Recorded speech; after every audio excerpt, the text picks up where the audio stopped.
ಪಂಚತಾರ ಹೋಟೆಲ್ಗಳ ಮೇಲೆ ರೈಡ್ ಮುಂದುವರೆದಿದೆ. ಪ್ರತಿಷ್ಠಿತ ಹೋಟೆಲ್ಗಳಲ್ಲೇ ಕೊಳೆತ ತರಕಾರಿಗಳು, ಹಳತಾದ ಆಹಾರ ಪದಾರ್ಥಗಳು ಪತ್ತೆಯಾಗಿದೆ.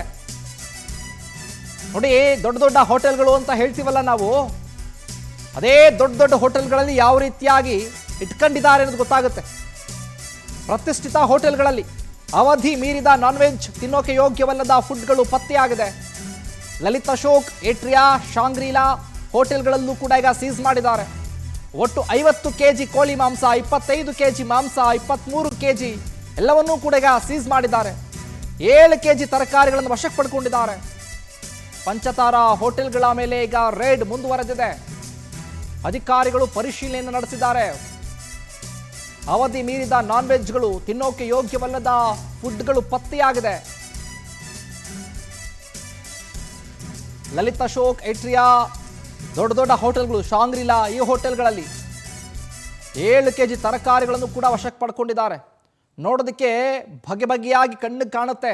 ಹಬ್ಬ ಸಖತ್ತಾಗಿ ಮಾಡಿದಾರಪ್ಪ, ಅದ್ಭುತವಾಗಿದೆ, ಹೋಗಬೇಕು ದೊಡ್ಡ ದೊಡ್ಡ ಹೋಟೆಲ್ಗಳಿಗೆ, ಅಲ್ಲಿ ಊಟ ಮಾಡಬೇಕು ಅಂತ.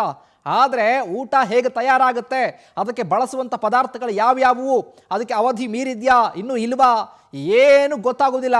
ಒಟ್ಟಿನಲ್ಲಂತೂ ದೊಡ್ಡ ದೊಡ್ಡ ಹೋಟೆಲ್ ಅಂತ ಹೇಳಿ ಅದು ಹೆಚ್ಚಾಗಿ ಬಿಲ್ಗಳನ್ನು ಕೊಟ್ಟು 2,000 3,000 ರೂಪಾಯಿ ಕೊಟ್ಟು ನಮ್ಮ ಆರೋಗ್ಯವನ್ನು ನಾವು ಹಾಳು ಮಾಡ್ಕೊಳ್ಳೋಕ್ಕೆ ದೊಡ್ಡ ದೊಡ್ಡ ಹೋಟೆಲ್ಗಳಿಗೆ ಹೋಗ್ತೀವಿ. ಅಧಿಕಾರಿಗಳು ನಿನ್ನೆಯಿಂದಲೂ ಕೂಡ ಬಿಟ್ಟು ಬಿಡದೆ ಕಾಡ್ತಾ ಇದ್ದಾರೆ. ಈಗ ದೊಡ್ಡ ದೊಡ್ಡ ಹೋಟೆಲ್ಗಳಲ್ಲಿ ಲಲಿತ್ ಅಶೋಕ್, ಶಾಂಗ್ರಿಲಾ, ಏಟ್ರಿಯಾ ಮುಂತಾದ ಹೋಟೆಲ್ಗಳ ಬಂಡವಾಳವನ್ನು ಬಯಲು ಮಾಡಿದ್ದಾರೆ. ಸುಮಾರು ಕೆಜಿಗಳು, 30 ಕೆಜಿ, 25 ಕೆಜಿ ಕೋಳಿ ಮಾಂಸಗಳು, ನಾನ್ ವೆಜ್ಜು, ಬೇರೆ ಬೇರೆ ಫುಡ್ಗಳು ಎಲ್ಲವನ್ನೂ ಕೂಡ ವಶಕ್ಕೆ ಪಡ್ಕೊಂಡಿದ್ದಾರೆ. ಕೊಳೆತಿರುವಂಥ ತರಕಾರಿಗಳು, ಆ ಕೊಳೆತಿರುವಂಥ ತರಕಾರಿಗಳಲ್ಲೇ ರಸಭರಿತವಾಗಿರುವಂಥ ರುಚಿಯಾಗಿರುವಂಥ ಅಡುಗೆ ಮಾಡ್ತಾರೆ. ಅದಕ್ಕೆ ದುಪ್ಪಟ್ಟು ಹಣವನ್ನು ಕೊಟ್ಟು ಚೆನ್ನಾಗಿ ಬಾರಿಸ್ತಾರೆ. ಆದರೆ ಆರೋಗ್ಯ ಹಾಳಾಗೋದು ಯಾರ್ದು? ಇದೇ ಗ್ರಾಹಕರದು. ಹಾಗಾಗಿ ದೊಡ್ಡ ದೊಡ್ಡ ಹೋಟೆಲ್ಗಳ ಮೇಲೆ ಈಗ ಆಯುಕ್ತರು ರೇಡ್ ಮಾಡಿದ್ದಾರೆ. ಗೊತ್ತಾಗಬೇಕು, ಇನ್ನು ರೋಡಲ್ಲೋ ಫುಟ್ಪಾತಲ್ಲೋ ಹೋಟೆಲ್ ಮಾಡುವಂಥವ್ರು ತನಿಖೆ ಮಾಡ್ತಾರೆ, ಎಲ್ಲವನ್ನು ಕೂಡ ಟೆಸ್ಟ್ ಮಾಡ್ತಾರೆ. ಆದರೆ ದೊಡ್ಡ ದೊಡ್ಡ ಹೋಟೆಲ್ಗಳಿಗೆ ನಿಯಮ ಇಲ್ವಾ? ಹಾಗಾದರೆ ಖಂಡಿತ ಇದೆ. ಊಟವನ್ನು ಎಲ್ಲರೂ ಸೇವಿಸ್ತಾರೆ, ದೊಡ್ಡವರು ಚಿಕ್ಕವರು ಅಂತ ಬರೋದಿಲ್ಲ.